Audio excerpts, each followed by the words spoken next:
On today's show, the Dallas Mavericks need Kyrie Irving to step up in Luka Doncic's absence. What should we expect from him? And should Jason Kidd get a pass for this stretch, or should he be under more scrutiny with Luka out? We'll talk about all that and more in today's Locked On Mavs. I'm Luka Doncic, and this is Locked On Mavericks podcast.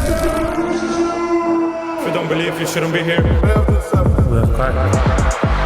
Locked On Mavs. Great, Rusty. Your daily Dallas Mavericks podcast. No one's dying. Part of the Locked On Podcast Network. Amazing. Your team every day. Still can't eat milk. And welcome. You are locked on to the Dallas Mavericks. My name is Nick Angstadt, media member and NBA channel manager at the Locked On Podcast Network, your team every day. Thanks for being an everydayer, making Locked On Mavs your first listen today. Subscribe to our free Locked On Mavs newsletter, your one-stop for the best news and analysis on the Dallas Mavericks and the NBA, straight to your inbox every day. Check the link in the description or the QR code to get that. The NFL playoffs are almost here, but it's not too late to get in on the regular season action with FanDuel, because right now, new customers can finish the season strong with $250 in bonus bets if your first $5 bet wins. That's FanDuel.com to get started. Today's episode, I'm going to ask some questions with Luka being out. Isaac got to do his version of this, and so now I'm going to do mine. Things that the Mavs need to ask, and that we need to ask the Mavs with Luka out for this next month or so. Does Jason Kidd get a pass for this stretch? Or is it the most important stretch of the season for him? Because I think it's one or the other. You're either going to give him a pass for this stretch, or he's going to be under more scrutiny than ever. And so I want to talk about a couple things there. I also want to talk about what's realistic with Luka out. We'll go through their schedule. We'll talk about what's there for the Mavs. Also want to talk about some of the newsy things that happened today. But let's start here. What should we expect from Kyrie Irving in this stretch? Luka Doncic has the injury on Christmas Day. What a Christmas gift. Good Lord. Christmas Day. He's going to be reevaluated in a month. So it could be January 25th that they reevaluate him, and it's literally 1 month, and he's back January 27th. It's a home game versus the Wizards, and so maybe he's back then. But also, they're January 29th through February 6th. There's a 5-game road trip. There are no back-to-backs in that, so he could be out for a bunch of games here. And with Kyrie Irving, watching that Rockets game the other night made me wonder, what should we expect from Kyrie? Because if you watch that game, Kyrie Irving has 16 points, takes 13 shots, only has 2 assists. Mavs get outscored by 16 points when he's out there. He played 37 minutes, so it's not like he didn't play a lot. And maybe that's just Houston being a really good defensive team. They're the number 2 defense in the NBA. Kyrie had 23 points with 18 shots in 36 minutes with 6 assists against the Thunder. The Thunder are the number 1 defense. This was when Luka was out as well. And so you go back and forth. You're like, all right, well, yeah, he's playing really good defenses, and he had an okay game in a win against the Thunder, which ends up being a good game for him. And then he had a bad game against the Rockets in what ended up being a loss for the Mavericks. I think there's a couple things. The Mavs need Kyrie Irving to step up. That's the main point, is they need him to step up because he's the number 1 now. A team that wants to go back to the finals, the way that everybody's been talking, the way that all the players have been talking, and the way that they've been talking about themselves, and the way that they've been hyping themselves up and all that, and what they expect from themselves. They still expect to be a playoff team. Just because Luka's out, this team is not going to say, let's just roll over and see, let's see what happens. Doesn't matter what happens tonight, boys. We're the Washington Wizards going out there. They're not going to do that. And so Kyrie has to take a step forward with Luka out. And I think he has in some of these games. We've seen it already. Phoenix game, I thought he stepped up. Obviously, the Portland game came up to be a loss, but 46 points, that was a huge step-up game where just no one else was stepping up to help him. But I think with Kyrie, I think the Mavs need to play a little faster. This is the thing with Kyrie since the very beginning of him joining the Mavericks. He came in and he brought this quicker paced style. Move the ball around more, pass more, get the ball moving a little bit more. I talked a couple days ago about how one of the things I want Kyrie to do in 2025 is to get more assists. And yes, he could, but the reason why his assists are down for him, like his assists are down for his season, his assist rate is down. It's the lowest of his entire career, is because he gets a lot of hockey assists. He makes the extra pass, and then somebody else makes a literal extra pass, and then they score. And so the assist isn't going to Kyrie. But that has all developed this good culture. Kyrie has been a great culture guy for the Mavericks and has helped be a great leader. And honestly, more than his scoring or his playmaking or any of that, Kyrie has to step up for the Mavericks as a leader. Step up as a vibes guy. Step up as a guy that pushes this team to be better. They need him to step up in that department because you're going to start looking. They're going to start looking around. All right, like they did in Houston the other night. All right, well, we can't get anything going on offense. What do we do? You just start looking. You got to look to your leadership. And Jason Kidd needs that on the court. One of the things I've said about Jason Kidd is if he has a leader on the court, he can coach winning basketball.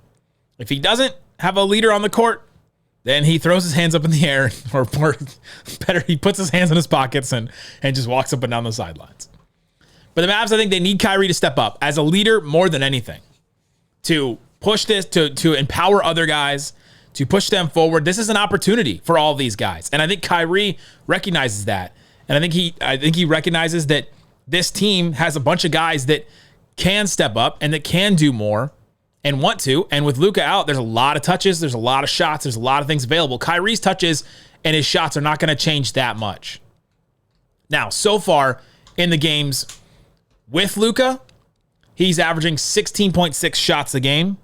Without Luka, he's averaging 22 shots a game, 21.7. So basically 5 more shots a game with Luka out, which makes sense.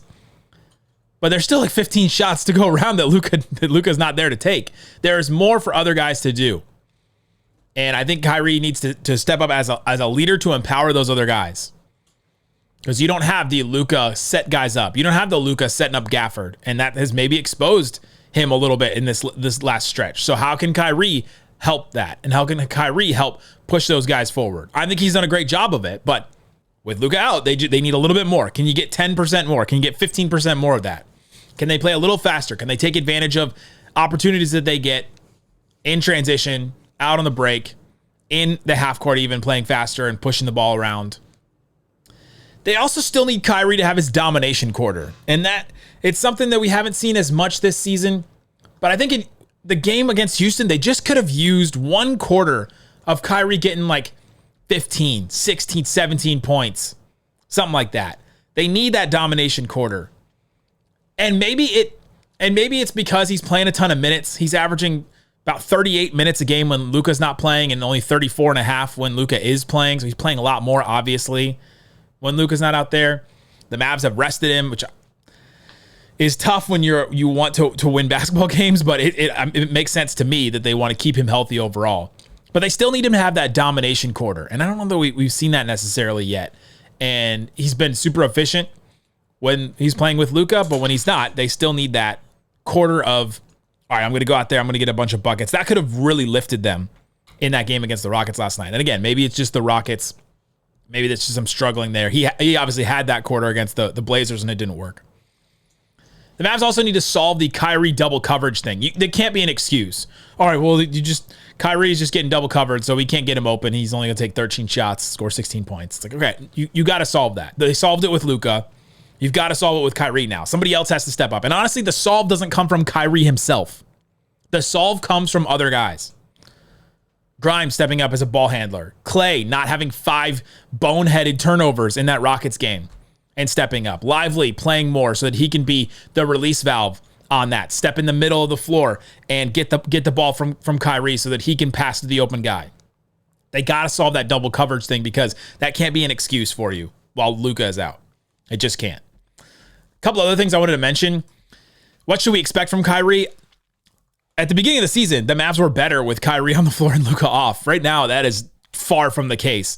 So far this season, with Luka and Kyrie on together, the Mavs have a positive, they're outscoring opponents by 11 points per 100 possessions, plus 11 net rating. Great. That's really great for a duo. Take that. 121 offense, 110 defense. When those two are playing together, the Mavs play great. When Kyrie is on and Luka is off, the Mavs only outscore opponents by 2 points. So they're still positive.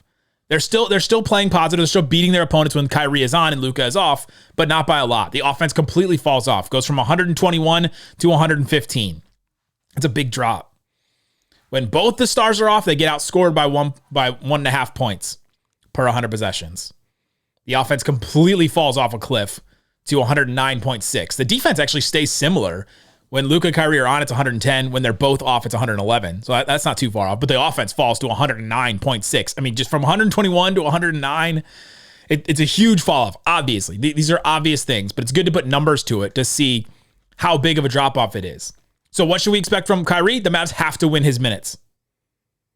They have to win them by a lot. There's just no going back because they're not going to win the minutes without Kyrie as much. They're not so far this season, and they've barely won the minutes with Kyrie so far this season, but they have to. They have to win those minutes. That's a must. And so I think part of that is going to be on Jason Kidd and how he positions those minutes around Kyrie and who he plays with Kyrie. So coming up, let's ask the question about Jason Kidd. Is he going to get a pass for this next stretch? Should we just say, well, he didn't have Luka in that stretch? Or should we say, you know what? Jason Kidd's under a microscope right now, and every decision he makes should be under scrutiny because he doesn't have Luka, and the Mavs need to stay afloat or even be good during this stretch. Talk about all that and more coming up. If you don't believe, you shouldn't be here. Today's episode of Locked On Mavs brought to you by FanDuel. FanDuel Sportsbook has all kinds of props and odds, things that you can use to get in on the action. Go and see what you can do at FanDuel. There's all kinds of fun stuff. You got Texas in the college football playoff semifinal. You got to love that. That was a great game the other night. And you also got Ohio State. You have Penn State. You have Notre Dame. Oh, man, some huge names. Massive college football names in this playoff right now. And you can go ahead and if you put down $5, if it's your first $5 bet, you can win $250 in bonus bets if that first $5 bet wins. So see what you can do with the college football playoff. The NFL is still going on as well.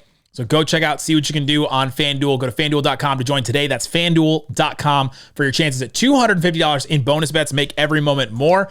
Actually, let's see what we got on these games so far. We've got Ohio State still a 5.5 point favorite against Texas. We talked about that yesterday.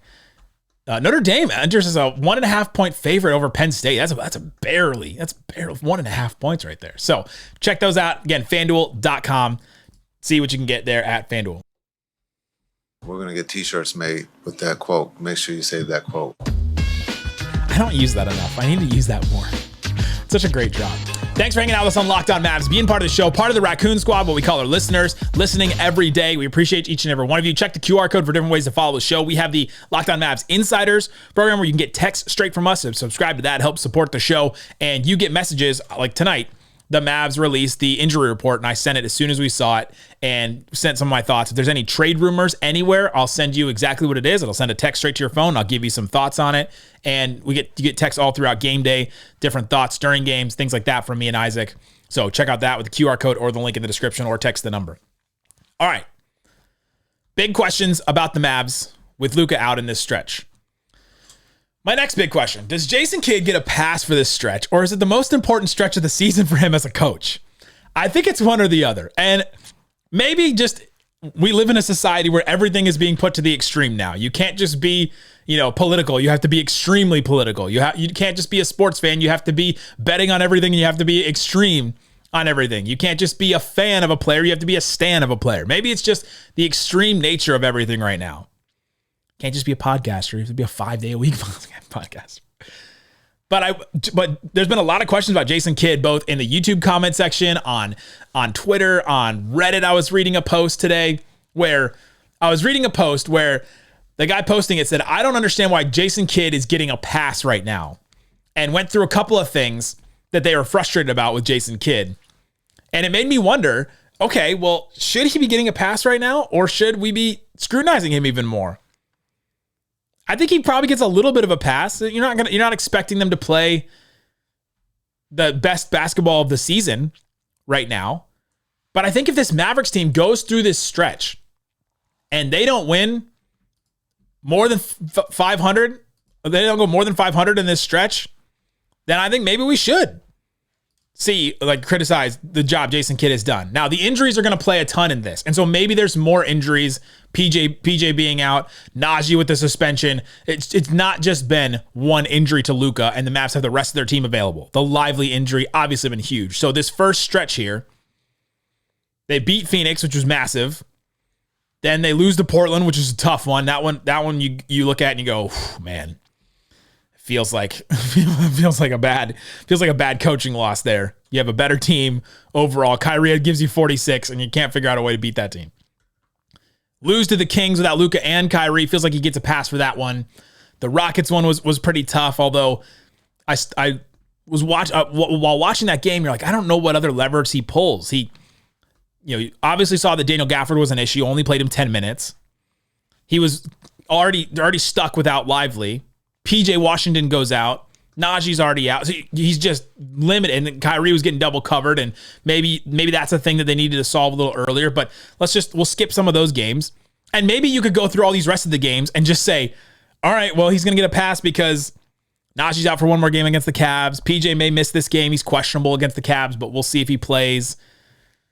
Kyrie and Klay will probably get rested at some point because the Mavs have 3 back-to-backs. 3 travel back-to-backs in this next stretch. Definitely without Luka. They have the Monday against Memphis, at Memphis, then home for the Lakers on Tuesday, the next day. That's a travel back-to-back. Then they have a game Tuesday, January 14th in Denver, or home for Denver. Then they have one January 15th, the next day at New Orleans. Then they have the Minnesota Timberwolves at home January 22nd, and then January 23rd at Oklahoma City. So they're not far travel back-to-backs. You're going Memphis to Dallas. You're going Dallas to New Orleans. You're going Oklahoma City to Dallas, or flipped or whatever. Doesn't matter. And so maybe they'll have rests. Maybe those guys will get rested and all this, and then maybe we'll just keep checking off games, which makes me think that I think Kid's going to get a pass. There will be games where he'll be more scrutinized than ever if they've got a majority of their roster. A game coming up like the Blazers, or if the Grizzlies are missing a bunch of guys. There's no excuse against the Grizzlies. The Grizzlies are watching the Grizzlies makes me want to just look at the Mavs and go, look, there's no excuse. Look what this team can do right now. I did the New Year's Eve Locked On NBA game night, which subscribe to Locked On NBA game night. I'm there every Monday night. And I fill in a bunch on there as well. We do every single game every night. I love this show. David Locke and I changed the format, and now we cover every single game 7 days a week. We have even Saturday and Sunday nights, Friday nights. We'll do shows. But we did the Grizzlies versus the Suns the other day, and the Grizzlies were missing Ja Morant, Marcus Smart, Zach Edey, Brandon Clark, Gigi Jackson, Vince Williams, and Santi Aldama. It feels like what the Mavericks are going through right now. And they beat the Suns. Now, they have Jaren Jackson Jr. and Desmond Bane, who are 2 players that are probably better than anybody else on the Mavericks but Kyrie, as of right now, I would think. Ooh. Yeah, no, that sounds right. They're good. Jaren Jackson Jr. is very good. He's probably going to be an all-star. Desmond Bane, short T-Rex arms, but, he came from the backyard, and he's very good. But you look at a team like that, and you go, man, there just feels like there's no excuse. If it's the same kind of lineup, if Ja is out, Smart is out, Edey's out, Clark is out, Gigi Jackson, Vince Williams, Santi Aldama, when the Mavs play them on Monday. It's hard for me to give Jason Kidd a pass if the Mavs lose that game. There's just so many players out for the Grizzlies. But I came to the conclusion, I think Jason Kidd's going to get a pass for this stretch. I think there's going to be too many things because the Mavs seem to be okay with punting some games. They already punted the game against the Kings. That was not a back-to-back necessarily, but it was in the middle of a road trip. They rested Kyrie. They rested Klay. I think they may do that with some of these back-to-backs. And they're playing a bunch of really good teams in this stretch too. And the other thing is, Kidd is okay with failure as a teaching method. A lot of Mavericks fans get frustrated that he doesn't call timeouts during runs, which is not completely true this season. He's calling them. There's the Rockets where they went on a 24-4 run or something like that in that game. And Jason Kidd did call a timeout in the middle, and it didn't matter.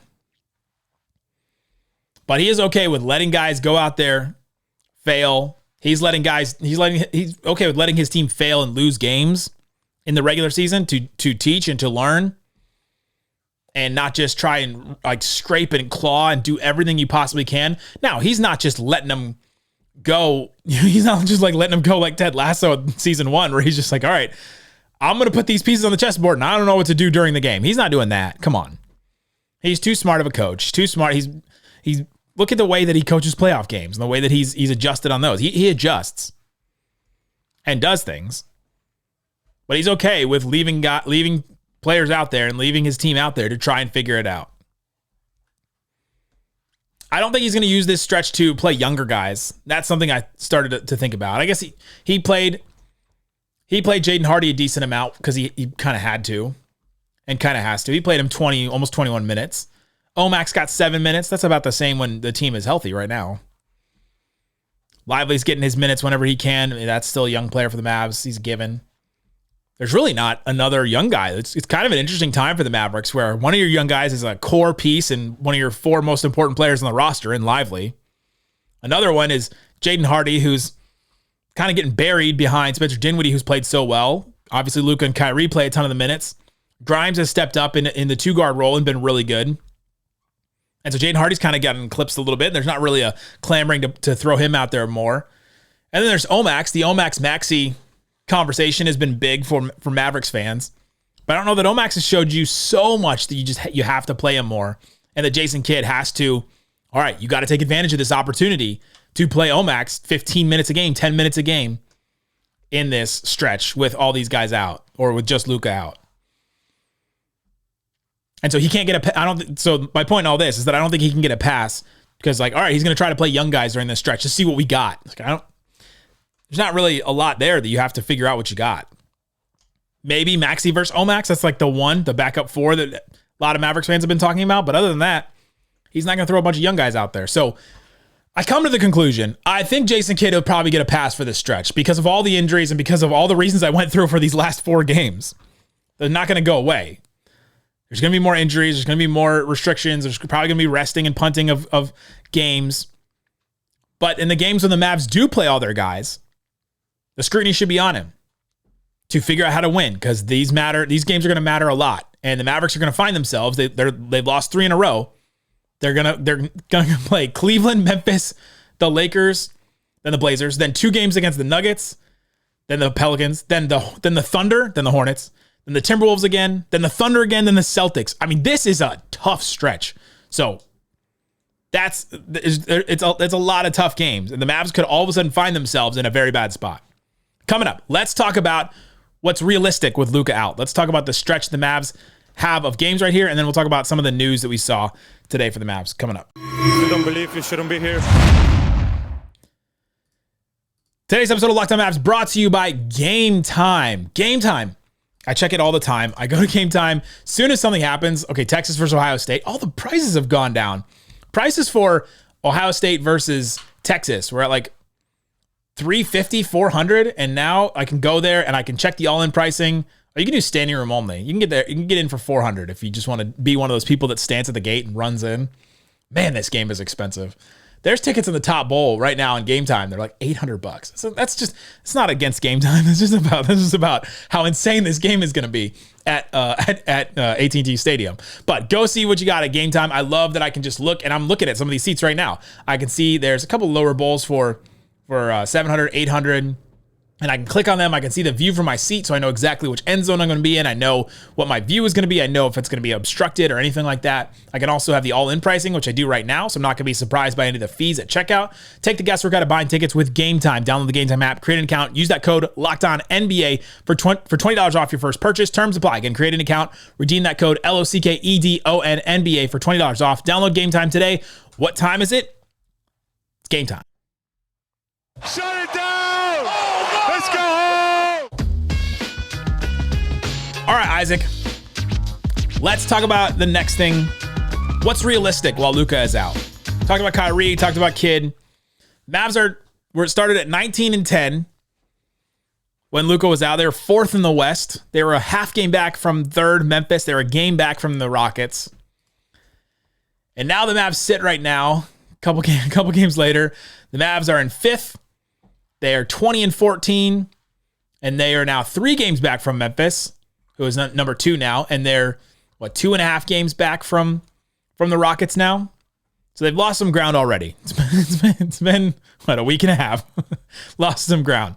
If Luka is out a full month, and it's just a month, like I said, he'll be back probably January 22nd, home game against the Wizards. Then the Mavs have a 5-game road trip with no back-to-backs at the Pelicans, at the Pistons, at Cleveland, at Philly, at Boston. I'm curious to see what they do there because if he stays out, then he'll have missed what? He's missed 4 already 5, 6, 7, 8, 9, 10, 11, 12, 13, 14, 15, 16. If he comes back to Wizards, he'll miss 16 games. But if they decide, all right, we're going to hold him out for this road trip and give him another week and another 2 weeks, basically, then he'll miss 16, 17, 18, 19, 20, 21, 22. Maths. He'll miss 22 games, which is a ton. That's a lot in one stretch. But in that stretch, the Mavs are playing some elite teams. They play, let's say it's just the 16 games that I said before. They're playing Cleveland tomorrow. They're playing OKC twice. They're playing Boston. They also play Boston at the end of that road trip if it ends up being. They also play the Cavs at the end of that road trip if Luka gets the extended timeout. So that's 4 elite teams at least, maybe 6 elite games against elite teams in this stretch. You're looking at schedule loss. You're just looking at schedule losses just because of how good those teams are. Cleveland is so good. OKC is very good. The Mavs already beaten OKC without Luka, so it's not impossible for them to win some of these games, but it's very difficult. Then they play a bunch of good teams. If you're just looking at the 16-game stretch, if he comes back in a month, then they also add on Memphis, Denver twice, the Lakers, and the Timberwolves. And if it's just a 16-game slate, they only play 3 bad teams: Portland, the Pelicans, and the Hornets. This is not a cakewalk schedule. So what's realistic while Luka is out? Mavs, if they can stay above 500, that's a win. That's probably a win if you can stay above 500 in this stretch. Just to stay afloat. But they'll probably drop a bunch of games here. Especially considering all the other injuries and all the other things the Mavs have been dealing with: suspension, injury, etc. Minutes restrictions when coming back and all that. I don't know. We'll see. That's tough, man. Just looking at. Okay, let's add the rest. Okay, you add Wizards to the bad teams. I'm gonna get rid of the road trip. So all right, let's say Luka doesn't play the road trip. He misses the 22 games. I guess the Detroit Pistons are not a bad team, but I'll throw them in bad now. Cleveland again. Boston again. Oh my gosh. It's the schedule. I don't know where Philly goes. I guess Philly goes in the good teams now. The record is not good, but man, across the board, if Luka misses the road trip too, he misses 22 straight games. The Mavs have left Cleveland twice, OKC twice, Boston twice. That's 6 elite teams. Then Memphis, Denver twice, the Lakers, Sixers, and the Timberwolves.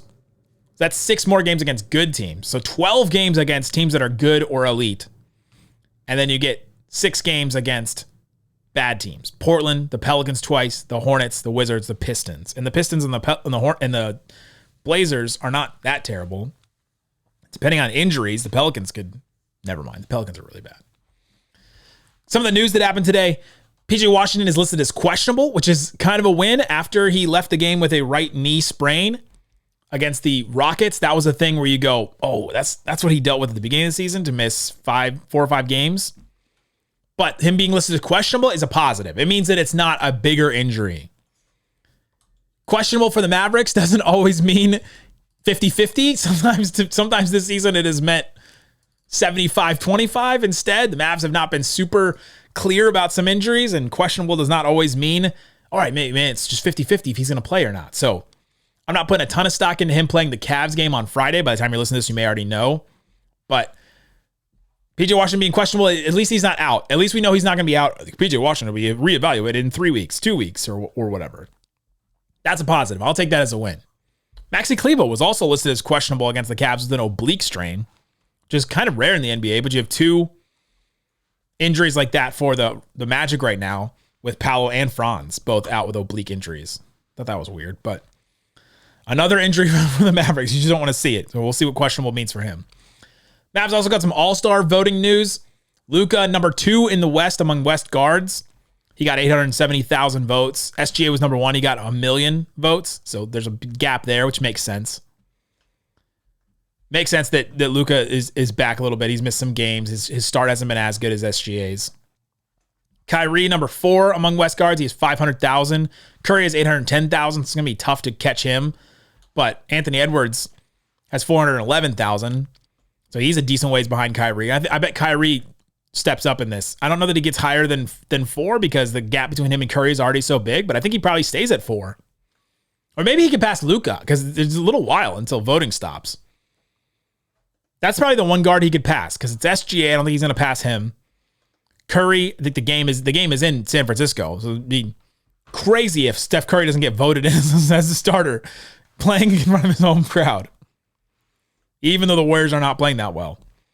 But the Mavs get 2 guys in the top 4 among West guards. We knew that they're that good. We knew that they're that popular and all that, but good to see that. And so we'll monitor that as we get more returns. But that was the first returns for All-Star voting. Guys, thanks for hanging out with us on Locked On Mavs. Check the QR code for different ways to follow the show. Subscribe to the Locked On Mavs Insiders. Text the number and you get messages sent straight to your phone and all that. Also subscribe to our newsletter. Guys, thanks so much for listening to Locked On Mavs. Slightly we'll have the game against the Cavaliers on Friday night. We'll have a post game there. We'll have episodes all throughout the week. Thanks so much for listening to Locked On Mavs. Peace out.